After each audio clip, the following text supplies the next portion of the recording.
St. Anne's kids. This is the second part of our study of Turner that I just did the video on as we study our 13 most famous artists that all kids should know. And this one is a watercolor that Turner did. I have a book here that has a sample of a project that we're going to do. And this is a stormy, stormy sea, so the colors are dark, in a dark blues and a little bit of blacks and some purples. And I'm going to show you how to actually, this is heavy paper, so when you do watercolor, try to find something heavy to do it on.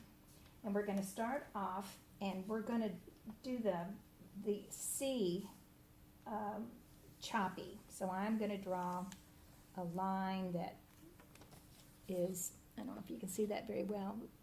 I'm going to get as close as I can. Unfortunately, we don't use anything but pencil with watercolors. I hope you can see that. And then we want to make sure everything else is diagonal. If we want it to look unsettling and like it's going to top the ship over, we have to use diagonal lines. You don't want a calm sea if you're at a big storm. So we're going to draw a few more. Maybe I'll make these a little darker so that you can see them, even though they're in pencil. I don't want to use a Sharpie on it because that's totally against anything that you do when you start out watercolors. So let me do this a little bit harder. See if you can see that better. Okay, give you a chance to catch up with that. You know you can stop the video anytime you need to.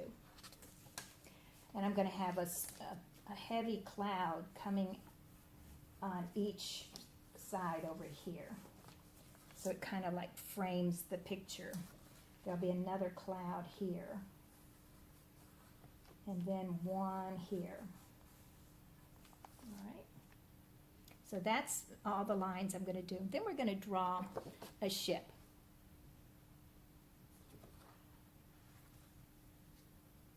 And the ship, yeah, I wasn't sure I had this thing going. You don't have to draw this. I'm going to draw a tall ship. So here's the bottom of my ship. And then it's very, very simple. Looks kind of like a banana there. And then I'm going to draw maybe 3 vertical lines with the lines that go across it to hold the sails.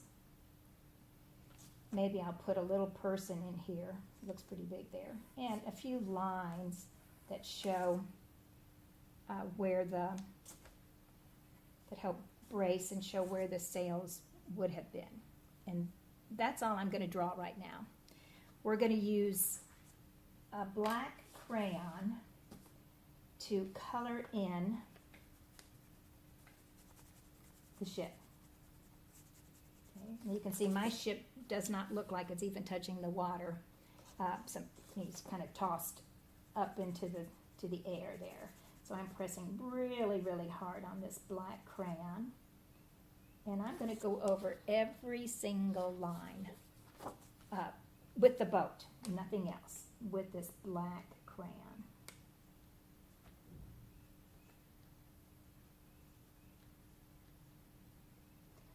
This will be what we call a resist.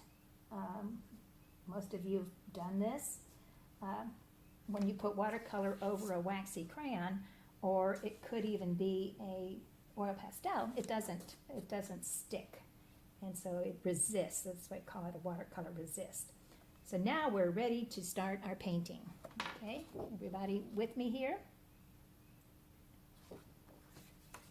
Now, a watercolor brush kind of looks like a makeup brush. It's fluffy and it holds a lot of water. To start this painting off, we have got to saturate the paper. So I am like painting just the whole thing with water. Now you got to be fast. This whole project has to be done really, really fast if you want it to turn out the way it was intended. Of course, there's not just one way to do it. You can go back in a watercolor and add to it later. That works too. All right, you can see that I've got lots and lots of water on that. It wants to curl up on me there. When you're doing this at home, you might want to make sure you put something underneath so you don't mess up your house. Here in the art room, it's a little bit different, but we still like to cover up. Now we're going to start off, remember everything's diagonal, so we're going to paint diagonal. So we want to put some water in. I'm going to use the darker greens, maybe, and I'm going to go ahead and put some in the purple. So I'm putting water in the colors that I know I'm going to use. A little bit of black, the blues, the turquoise, and the purple. Okay. Now when I get some watercolor here, and I'm just going to paint diagonal, and it's not across this picture. I'll get some of this turquoise green with it too.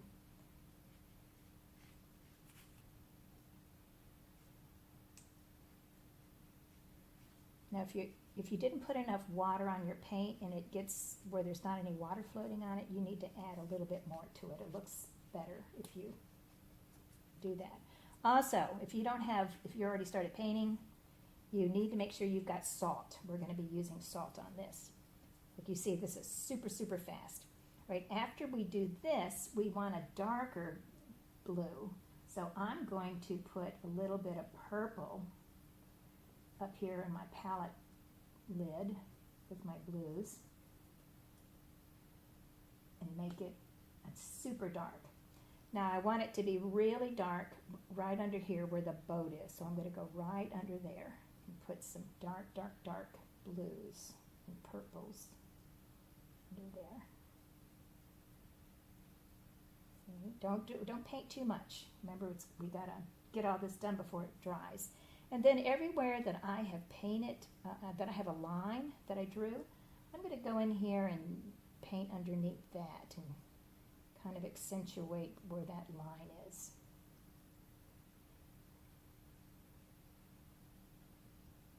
Then up here for my clouds, I think I'm going to make now the cloud on this side, I really don't want it to be that dark, so I'm going to lighten that up a little bit with water. Over here, I want this side of my painting to be darker than the other side. See, still going diagonal. Okay, and there's a few white places there. Leave those. We need those to be there. Some of the white places. All right, I think I've about got it there. I kind of like it pretty good. Now with your salt, if you sprinkle it heavy in some places and not in the other, what the salt does, it looks like a water mist and like foam. And so we're going to put that on there, and we're just going to forget about it. Let it dry. So I'm going to take this over here. See, there's my painting. Now one problem with watercolors, if you pick it up, everything runs. So I'm just going to quickly show it to you and lay it back down. And I'm going to put this over here to dry. Now earlier I did another one. I think I liked my second one better. So it's always a good idea to do more than one project sometimes. What we're going to do now, after it's dry, and you'll have to rub the salt off. Now, you know if you're in a hurry, you can take a hairdryer and dry everything so that you can finish everything in one setting. But if you're patient, you can just let it dry on its own.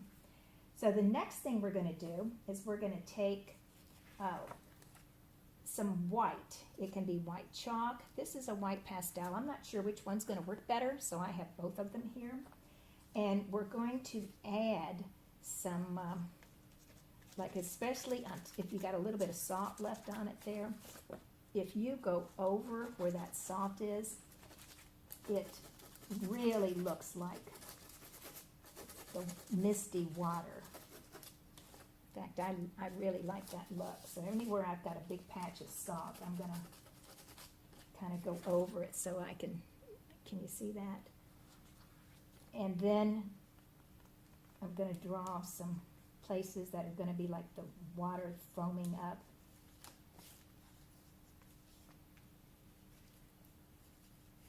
In some big waves, like maybe over here where the boat is around him ought to be some pretty big waves, I think.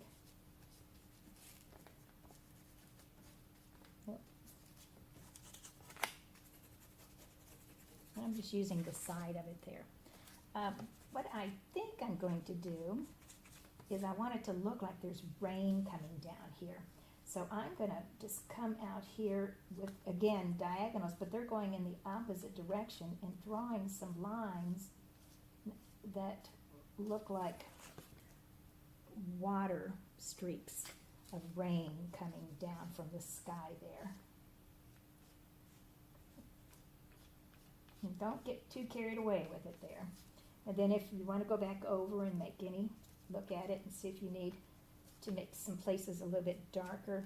One thing that you need to pay attention to, if you got a really, really dark area line pattern there, if you go above that with your white, that really makes it stand out and makes it really look like the wave turning over, maybe the water churned all up.